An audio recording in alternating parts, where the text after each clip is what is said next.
चल, पिछली क्लास में हम लोगों ने शायद टीडी डीडी रेशियो तक देख लिया था। टाइम डिपॉजिट और डिमांड डिपॉजिट की बात हम लोगों ने कर ली थी और उसके बेसिस पे हम लोगों ने यहां तक काम करा हुआ था। ठीक है, अब है कि हमने अभी तक देखा है कि भाई ये जो मनी सप्लाई है ये किसके किसके द्वारा प्रभावित हो सकता है। तो हमने सबसे पहले तो एच की बात करी थी, या एमबी, हाई पावर्ड मनी के कारण भी हमारा क्या होता है, या मॉनेटरी बेस के कारण क्या होता है, मनी सप्लाई के ऊपर इंपैक्ट होता था, ये भी था। मनी मल्टीप्लायर के कारण भी हमारा मनी के ऊपर इंपैक्ट होता था। स्मॉल आर के कारण भी इंपैक्ट होता है, स्मॉल सी के कारण भी इंपैक्ट होता है और स्मॉल ई के कारण भी इंपैक्ट होता है। यही 5 चीजें अभी तक हम लोग बताए थे ना कि इन सभी चीजों का इंपैक्ट हो रहा है। तो अब इन सभी का इंपैक्ट हो रहा है तो इसको कैसे हम कंसीडर करेंगे। कुछ छोटे छोटे फॉर्मूले यहां पर हम लोग रट्टाफिकेशन करेंगे ताकि एग्जाम में अगर को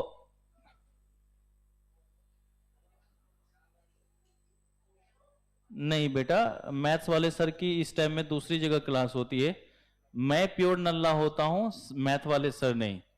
कल के दिन में मेरी जो क्लास है वो डायरेक्ट आप लोगों के साथ ही होती है। सुबह से मैं स्वास्थ्य लाभ ले रहा होता हूं। हाँ, भले मैं आता अपने टाइम पे, वो नीचे मिल जाता हूँ 9:15 बजे से, जबकि मेरी क्लास होती नहीं है। भाई ड्यूटी आवर तो अपनी ड्यूटी आवर होनी चाहिए ना, वो अपना डिसिप्लिन तो कम से कम बना के रखनी चाहिए। मैं घर पे रहूंगा तो स्वास्थ्य लाभ लूंगा, उससे अच्छा कोचिंग पे पहुंच जाऊं। बस क्लास डायरेक्ट मेरी होती है 3:15 बजे आप लोगों के साथ ही कल के दिन में।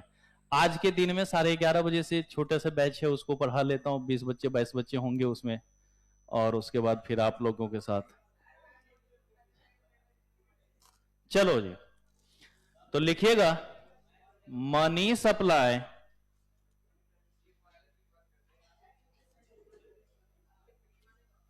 अफेक्टेड बाय, किसके किसके द्वारा हमारा इफेक्ट होता है। तो सबसे पहले क्या बोला था बेटा, हाई पावर्ड मनी के द्वारा ना, एच या एम बी, एच कह दो या एम बी कह दो, चल जाएगा ना।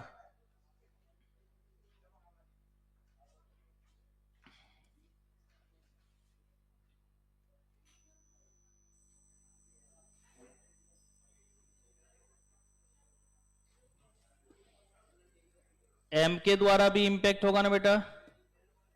एम क्या है हमारा, मनी मल्टीप्लायर। आर क्या है बेटा हमारा, रिजर्व डिपॉजिट रेशियो ना।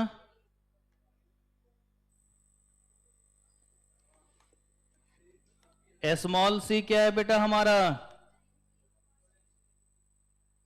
Currency deposit ratio. और सबसे लास्ट में पिछली क्लास में क्या देखा था बेटा हमने, एक्सेस डिपॉजिट रेशियो ना। ओके, अब देखो बेटा, ये जो H और M है, ये जो H और M है, यहां पर हुआ था हमारा पॉजिटिव रिलेशन मनी सप्लाई के साथ। कौन सा भाई, जितना ज्यादा हाई पावर्ड मनी होगा मनी सप्लाई भी उतना ही ज्यादा होगा, जितना ज्यादा मल्टीप्लायर होगा उतने गुने सप्लाई की बात करेगा। तो ये तो दोनों कौन सा था बेटा हमारा, पॉजिटिव। बाकी ये जो R है, स्मॉल c है और स्मॉल e है, यहां पर कौन सा रिलेशन, इनवर्स और नेगेटिव रिलेशन। ये सारा ऊपर में हम लोग डिस्कस कर चुके हैं ना। तो एक ओवरव्यू ये भी रखिएगा कि अगर थ्योरेटिकल क्वेश्चन पूछ देता है कि बताइए मनी सप्लाई और हाई पावर्ड मनी के बीच में कैसा रिलेशन है, तो क्या बोलेंगे बेटा, पॉजिटिव रिलेशन। मनी सप्लाई और मनी मल्टीप्लायर के बीच में कैसा रिलेशन होगा, डायरेक्ट या पॉजिटिव रिलेशन। लेकिन reserve deposit ratio, currency deposit ratio और एक्सेस डिपॉजिट रेशियो के बीच में कैसा रिलेशन होगा, नेगेटिव और इनवर्स रिलेशन। तो अगर आपसे पूछेगा तो मनी के ऊपर, मनी सप्लाई के ऊपर इन पांचों का ही इफेक्ट हमारा यहां पर बनेगा। किसका किसका, एमबी एच का भी पड़ेगा, एमबी कह दो या एच कह दो, मॉनेटरी बेस या high powered money. Money multiplier का भी इंपैक्ट पड़ेगा, रिजर्व डिपॉजिट रेशियो का भी पड़ेगा, करेंसी डिपॉजिट रेशियो का भी पड़ेगा और एक्सेस डिपॉजिट रेशियो का भी हमारा प्रभाव पड़ेगा। तो अब इसके बेसिस पर ना हम कुछ फॉर्मूले लिख लेते हैं। फॉर्मूला को हम एक्सप्लेन नहीं करते, बेकार कंफ्यूज करने से कोई फायदा तो है नहीं। ठीक है, सिर्फ फॉर्मूला लिख लेते हैं ताकि उसको ध्यान में आपको रखना है। चलिए तो कुछ फॉर्मूले लिख लिया जाए। लिखिएगा बेटा, पहला क्या हुआ रे, सर पे हाथ देके क्यों बैठा हुआ है, बहुत चिंता में है। रोहन क्लास के बाद बेटा मिल के जाना जरा, कुछ बात करनी है तुझसे, तेरे लिए इतना ही शब्द काफी है। लिखिएगा बेटा, m बराबर क्या बताया था हमने, c प्लस, याद रख लोगे इसको। m क्या था हमारे पास, मनी, c बोले तो करेंसी और d बोले तो डिपॉजिट्स। इसी का थोड़ा सा बृहत फॉर्म लिखिएगा, m बराबर d ऑफ, डिपॉजिट को कॉमन लेके बनाते, d of small c plus 1। m बराबर क्या लिखेंगे बेटा, d of small c plus, अब देखो छोटू सी का फॉर्मूला बताने की तो अब जरूरत नहीं है ना बेटा, पिछली क्लास में किया था ना हम लोगों ने, ओके। और ये जो करेंसी है C बराबर छोटू सी और D लिख लीजिएगा, ताकि जो भी पूछे आप ध्यान में रखेंगे। फॉर्मूला बेसिकली ये याद रखना है, ये इसका कंटेंट्स लिख दिया कि वैल्यू कैसे आई है। तो पहला फॉर्मूला आपको ये याद रखना है। दूसरा,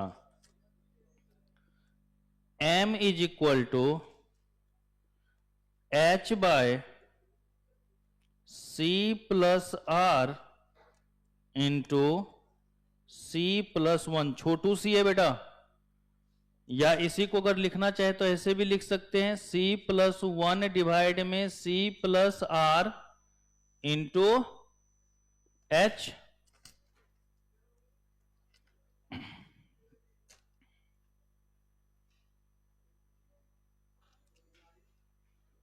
ओके,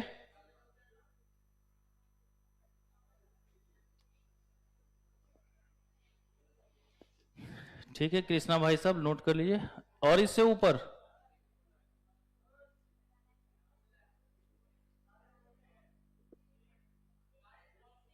हाँ, छोटू सी बोला तो बड़े कैपिटल सी तो सिर्फ यहीं तक रहेगा, करेंसी तक ही। उसके बाद तो जब भी हम लोग करेंगे ना तो करेंसी डिपॉजिट रेशियो से ही काम करेंगे हम लोग, ठीक है। हो गया बेटा,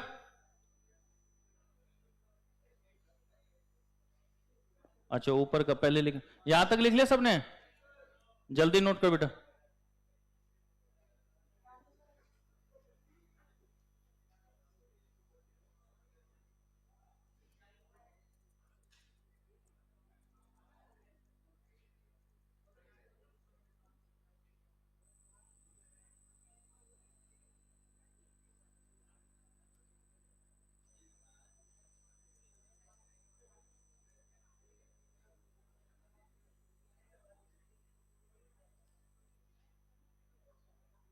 हो गया, ओ कृष्णा भाई साहब,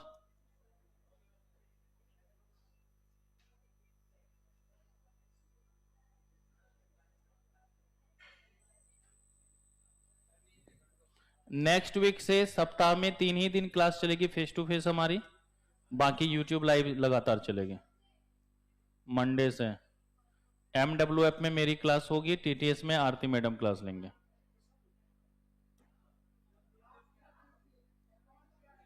जो भी होगा वो बता दूंगा मैं, संडे को शेड्यूल आ जाएगा आपके पास।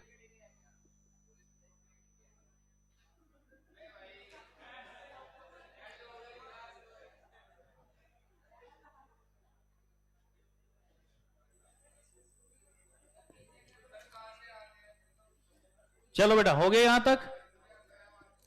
अब देखिए बेटा, इसके साथ लिखिएगा व्हेन एक्सेस रिजर्व इज नील। ये फॉर्मूला कब यूज होगा बेटा, जब हमारे पास एक्सेस रिजर्व कुछ भी नहीं होगा। लेकिन ऐसा भी तो हो सकता है कि एक्सेस रिजर्व हो, तो उस केस में फॉर्मूला लिखेगा बेटा M is equal to C plus 1 divide C plus R plus E। H तो है ही है कि ये जो मल्टीप्लायर है, ये मल्टीप्लायर की वैल्यू क्या हो जाएगा, C plus 1 divide C plus R plus E। E क्यों आ गया बेटा, अब एक्सेस रिजर्व के कारण ना, तो लिख लीजिएगा ब्रैकेट में when excess reserve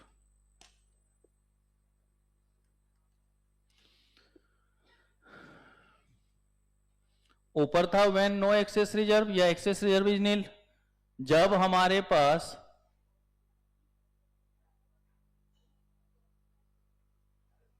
नहीं बेटा यूनिट 4 और 5 ही पहले कराऊंगा, उसके बाद में जो बच्चे बाद वाले हैं उनको 1 2 3 करवा लूंगा।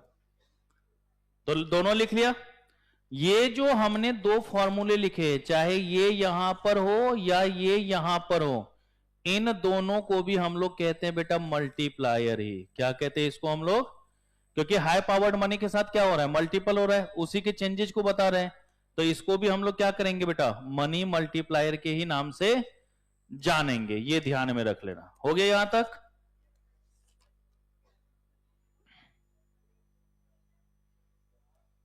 वैसे अभी तक क्वेश्चन पूछा नहीं ना, इंटर में पूछा था ना, फाउंडेशन का जो 2-3 अटेम्प्ट हो चुका है, 2 अटेम्प्ट तो हो ही चुका है, जून वाला भी हो चुका और सितंबर वाला भी हो चुका, तो इन दोनों में भी इसका क्वेश्चन पूछा नहीं, और इंटर में भी कभी पूछा नहीं है। इंटर में तो 4 साल रहा था ना, 4 साल में 8 अटेम्प्ट हुए, 8 अटेम्प्ट में एक बार भी क्वेश्चन नहीं पूछा है इसका। चलिए अब हम आखिरी प्राव की तरफ बढ़ जाएं। 6 तक पढ़ लिया था, 7वां लिखो बेटा। Monetary policy and money supply.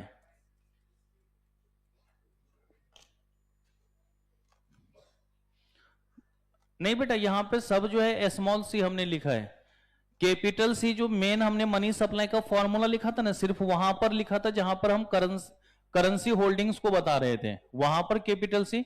बाकी जहां भी रिजर्व शब्द यूज हो रहा होगा वहां पर सी भी स्मॉल होगा, आर भी स्मॉल होगा और ई भी स्मॉल होगा। ठीक है,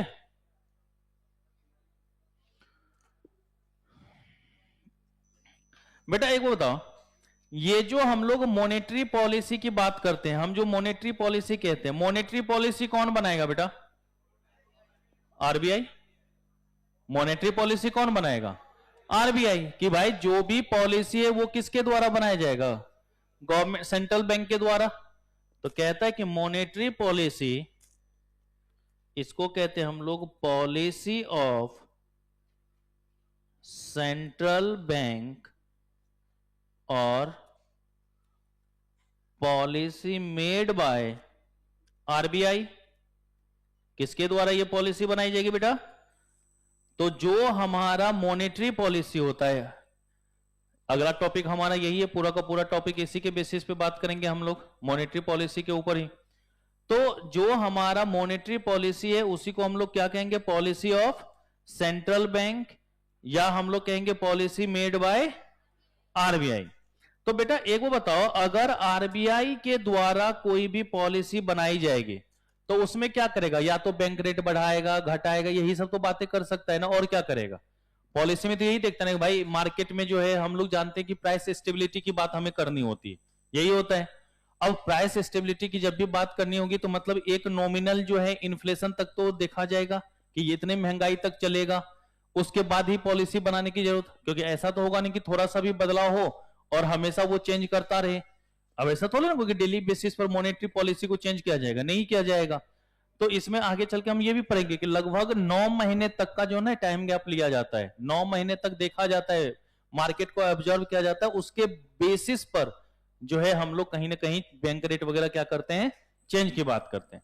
तो अगर मान लीजिए कि कहीं पर बैंक रेट को बढ़ा दिया जाए, क्या किया जाए बेटा, बैंक रेट कह दो, रेपो रेट कह दो, अगर इन सबको कभी भी क्या होगा, बढ़ाया जाएगा, तो बेटा एक बताओ, अगर रेट ऑफ इंटरेस्ट बढ़ेगा तो ऑटोमेटिक है लोग खर्च करना क्या कर देंगे, कम करेंगे या नहीं करेंगे?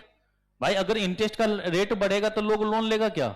लोन लोग कब लेना चाहता है, जब हमारा रेट ऑफ इंटरेस्ट क्या हो, कम हो।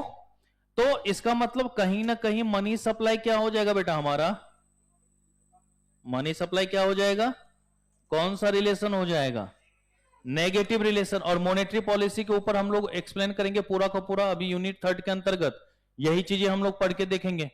तो मॉनेटरी पॉलिसी के अंतर्गत जो आरबीआई बनाता है अपना, जो भी सेंट्रल बैंक डिसीजन लेती है, उसमें क्या करता है, जो बैंक रेट होता है, अभी रेपो रेट वगैरह के बारे में भी डिस्कस करेंगे, तो रेपो रेट वगैरह को क्या करेगा, इंक्रीज करेगा। और अगर इंक्रीज करेगा तो मनी सप्लाई ऑटोमेटिक क्या हो जाएगा बेटा, कम हो जाएगा, मनी सप्लाई क्या हो जाएगा, कम हो जाएगा।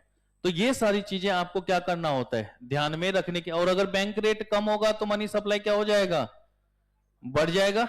अगर बैंक रेट कम होगा तो मनी सप्लाई क्या होगा, बढ़ जाएगा। तो यहां पर एक छोटा सा फॉर्मूला होता है, change in money supply is equal to 1/r into changes in reserve. ठीक है, इसको बस खाली लिख लेना, करने की जरूरत यहां पर हमारा है नहीं। जो भी हम लोग चेंज करेंगे, जो भी रेट वगैरह को देखेंगे, क्योंकि रेट के साथ हमारा क्या है, इनवर्स रिलेशन है ना, रेट के साथ हमारा क्या है, इनवर्स रिलेशन है, तो 1/r हो गया हमारा, और इनटू चेंजेज इन रिजर्व। इस बेसिस पर हम लोग देखेंगे किसको, चेंजेज इन मनी सप्लाई को। ओके, तो हमेशा याद रखिएगा, अगर पॉलिसी, मॉनेटरी पॉलिसी में क्या करेंगे हम लोग, फेवरेबल चेंज की बात करेंगे। मतलब अगर हम लोग रेट वगैरह को क्या करें, भाई सरकार के लिए फेवरेबल क्या है, ज्यादा ज्यादा रेट का करना, तो उसमें क्या होगा, हमारा मनी सप्लाई कम हो जाएगा। दोनों में कौन सा रिलेशन होगा, इनवर्स रिलेशन। तो इसीलिए हमने वहां पर क्या लिखा, changes in money supply is equal to 1/r into changes in reserve. और इस टॉपिक का सबसे आखिरी पॉइंट 8वां होगा ना, मैं पूर्व कभी कहां से, government expenditure and money supply. इससे ऊपर हम लोगों ने क्या लिखा था बेटा, मॉनेटरी पॉलिसी के बेसिस पे। हम लोगों ने किसके बेसिस पे बात करी थी, 9वां है, 8वां ही होगा रे, 7 और 1 8।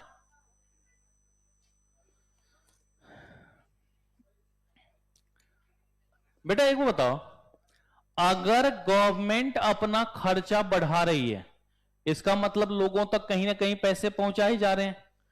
तो अगर गवर्नमेंट लोगों तक पैसा पहुंचा रही है तो मनी सप्लाई बढ़ेगा या कम होगा, कौन सा रिलेशन, तो लिख लीजिएगा, इफ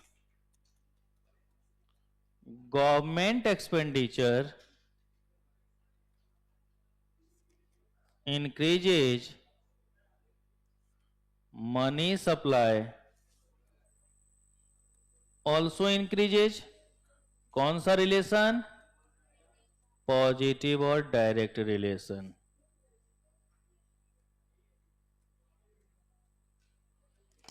तो अगर कभी भी पूछेगा कि गवर्नमेंट एक्सपेंडिचर और मनी सप्लाई में कौन सा रिलेशन है, बताओ,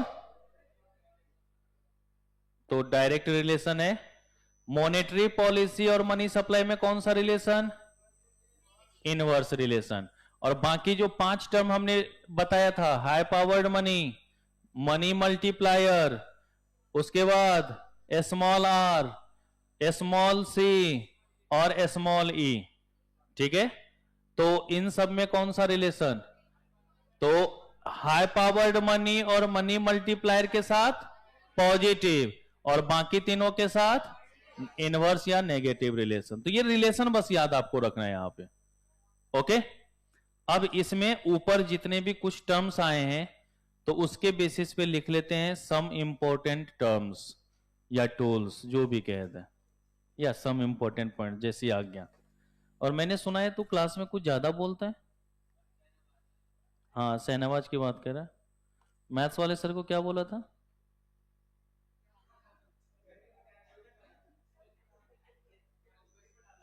बेटा अगर गलती से यहां से उछल के बैठ गया ना तेरे कंधे पे,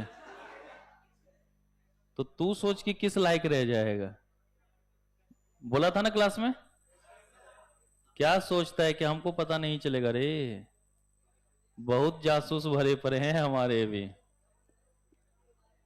चलो तो लिख लीजिएगा बेटा, गलत बात है, टीचर है। देखो मजाक हर कोई करते हैं, लेकिन उसकी भी एक लिमिटेशंस होनी चाहिए। लिमिट से बाहर कभी भी नहीं जानी चाहिए, ठीक है ना। टीचर हैं, हम क्या बोले नहीं बोले ये तो आपको खुद ना देखना पड़ेगा।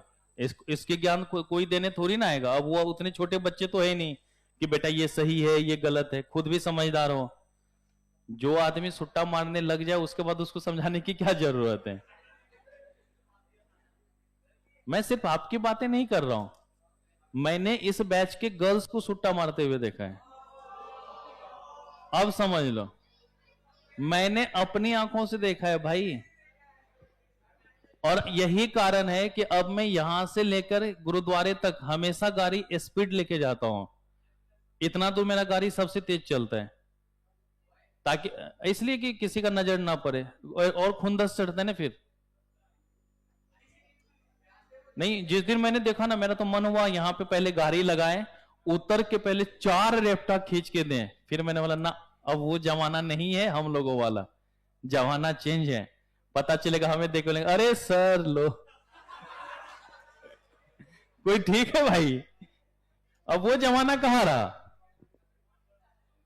चलो जी, तो लिख लीजिएगा बेटा।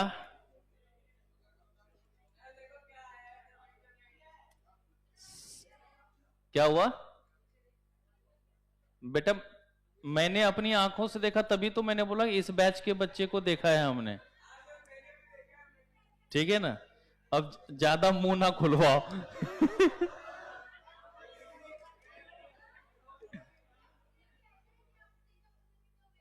कौन? वो लड़की है? मैंने तो ये, लड़के तो पीते ही हैं, मैंने लड़कियों को देखा है भाई, ठीक है। छोड़ो, बीत जाने दो। चलो देखो इधर, ओह अब शांति रखो, देखो इधर। नहीं मुझे खराब लगा ये सब चीज। बेटा एक बताओ, जो 10 12 15 रुपए का वो लेते हो, उससे अच्छा जूस पी लो यार कुछ। तो समोसे खा बेटा।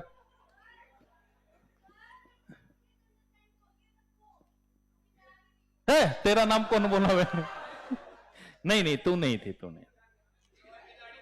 ठीक, चलो इधर देखो।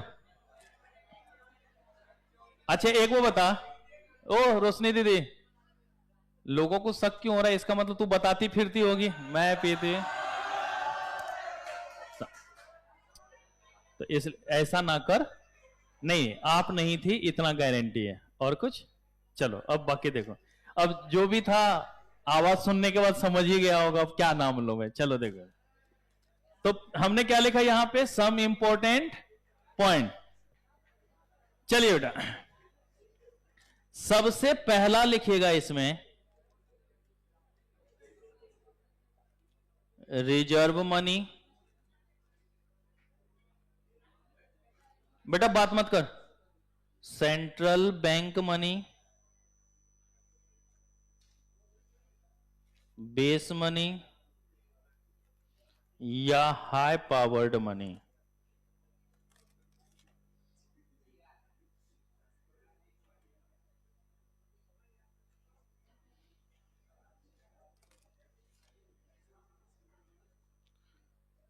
Reserve money, central bank money, base money, high powered money.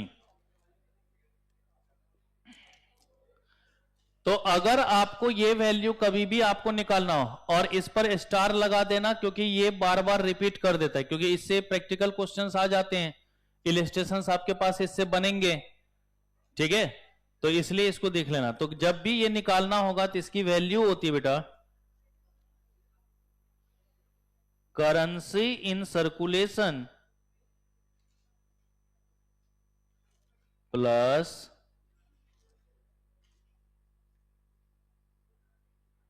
Bankers deposit with RBI plus other deposit with RBI. अगर सिक्योरिटीज वगैरह की बात भी कर रहे हैं तो अगर कभी भी आपको हाई पावर्ड मनी निकालना हो तो जो भी करेंसी है सर्कुलेशन में वो सारा ले लीजिए, जो बैंकों का डिपॉजिट आरबीआई के साथ है वो भी ले लीजिए, या किसी तरीके का और भी कोई डिपॉजिट अगर आरबीआई के साथ है उसको भी ले लीजिए। जो वैल्यू आएगा वही हमारा क्या कहलाएगा बेटा, रिजर्व मनी या सेंट्रल बैंक मनी या बेस मनी या हाई पावर्ड मनी के नाम से जाना जाएगा। Second, currency with public. अगर करेंसी विथ पब्लिक की बात करें तो भाई बहुत सारे नोट हैं, बहुत सारे सिक्के हैं, ये सब भी आएगा या नहीं आएगा बेटा? तो लिखिएगा, ऊपर वाला लिख लिया था ना, नोट्स इन सर्कुलेशन। जैसे आपने देखा होगा जब 2016 8 नवंबर 2016 को नोटबंदी हुई थी तो उसके बाद आंकड़ा जारी किया जाता था ना, अभी तक कितना परसेंट कैश मतलब विड्रॉल हो चुका, अभी तक कितना परसेंट वापस आ गया। भाई इसका मतलब कहीं ना कहीं लेखा जोखा होता होगा या नहीं होगा? अब ऐसा तो है नहीं क्या छोड़ो भाई जितना मन होगा छाप दे, ऐसा तो होता नहीं होगा। कुछ ना कुछ वहां पर क्या होता होगा, उसका हिसाब किताब होता होगा। तो इसका मतलब वो वैल्यू पता होगी ना कि भाई पब्लिक के पास कितने पैसे हैं, उसमें से कितने आ गए, तब ना पता चल पाता है हमारा। तो नोट्स इन सर्कुलेशन, जैसे आपने देखा होगा कि जब नोटबंदी हुई थी तो बोला गया था कि लगभग 96% जो है मनी वापस आ गया, 96% मनी जो है वापस आ गया। तो सभी यही बोल रहे थे फिर गवर्नमेंट को फायदा क्या हुआ है कि नहीं? गवर्नमेंट तो बोलती थी इतना ब्लैक मनी है फलाना ढिमका। अरे बुर्बक एक वो बता, जो वापस हुआ वो लीगल करेंसी हो गया हमारा, व्हाइट मनी हो गया, तो 4% तो यूं गया। 4% क्या देखे थे ना, कितना सारा गड्डी मिलता था उस टाइम में, कटा फटा यहां वहां फेंका रहता था, है कि नहीं? तो 4% तो यूं गया। और जितने भी जाली नोट मार्केट में सर्कुलेट हो रहे होंगे एक बार में सब साफ या नहीं है, तो क्या वो प्रॉफिट नहीं है? लेकिन भैया यहां पर तो आम जनता को कैसे बताया जाएगा? आम जनता को अगर समझा देगा कि सरकार ने इसलिए भी करी कि जाली नोट भी यहां पर कुछ ना कुछ हद तक बंद हो जाए, तो वो तो बता ही नहीं जाएगा। तो इस चीज के लिए यही होता है, इकोनॉमी के पॉइंट ऑफ व्यू से देखे तो प्रॉफिट था ही नहीं था कि भाई 4% तो एक जो है टोटल वैल्यू का 4% कम तो है नहीं। ऐसा तो है नहीं कि 100 रुपया था जो 4 रुपए नहीं आया होगा, यहां तो लाखों करोड़ में बातें होती है, तो उसका 4% तो कम थोड़ी ना है। और प्लस जितनी भी जाली नोट थी वो सब साफ। तो नोट्स इन सर्कुलेशन, जितने भी नोट्स हमारे सर्कुलेशन में वो सारा, plus all coins in circulation. भाई चलो अब 50 पैसे का नहीं चलता, बाकी 1 2 5 10 और 20 इसके सिक्के तो हमारे सर्कुलेशन में है या नहीं है? तो क्या ये हमारा करेंसी में काउंट नहीं होगा? क्या ये हमारी टोटल वैल्यू में काउंट नहीं होगा? तो उसकी भी बात, माइनस कैश इन हैंड और with bank.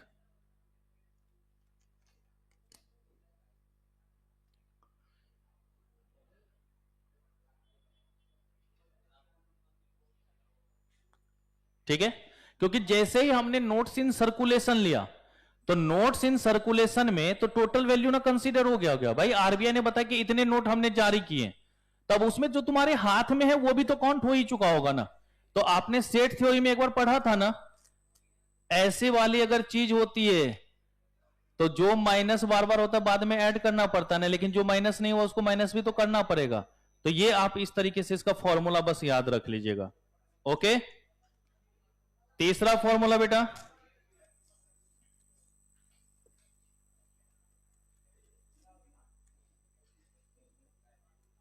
Deposit money of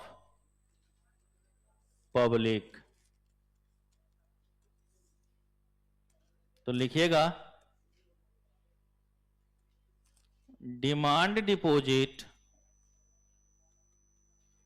with bank plus other deposit with RBI. Demand deposit with bank plus other deposit with RBI. Okay अच्छा बेटा, ये जो हमने अभी तक 3 फॉर्मूले बताए ना, इसके बेसिस पर मैं एक छोटा सा फॉर्मूला देता हूं और आपको सॉल्व करके बताना है कि क्या उसकी वैल्यू होगी। ठीक है, पहले टेप लो।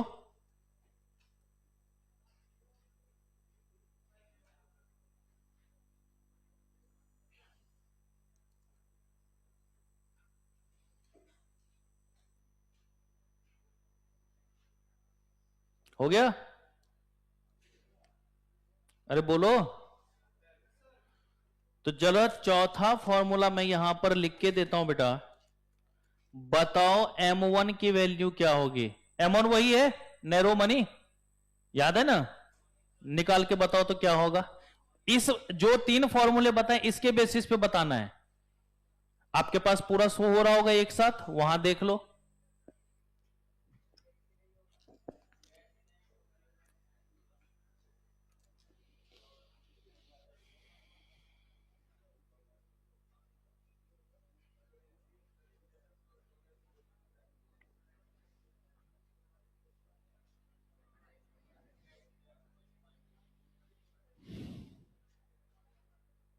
इतना टाइम? अरे 1 से 2 सेकंड का था भाई। पहला और दूसरा वाले को जोड़ दे तो नहीं बन जाएगा हमारा M1? पहला और दूसरे वाले को अगर जोड़ दिया जाए तो M1 बन जाएगा ही नहीं बन जाएगा? तो लिख लो बेटा M1 is equal to C plus D होता था ना, और D बोले तो D में क्या आ जाएगा बेटा? DDB और ODB, अदर डिपॉजिट भी, ये तो है तो डिपॉजिट के अंतर्गत ही। तो सीधा मैं लिख दूं first plus second is known as M1, है ना?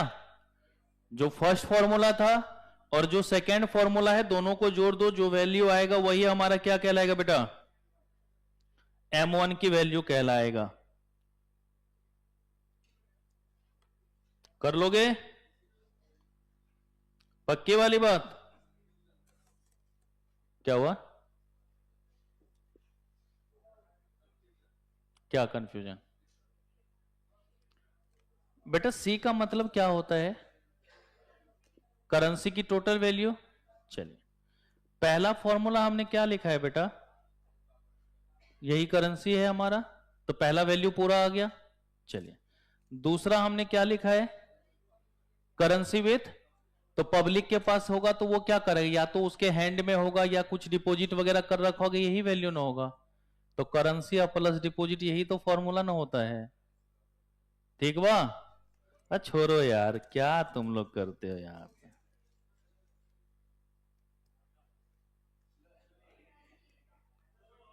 ओ, ये टॉपिक खत्म, पर मजा यहां भी नहीं आएगा। किसके मुंह से?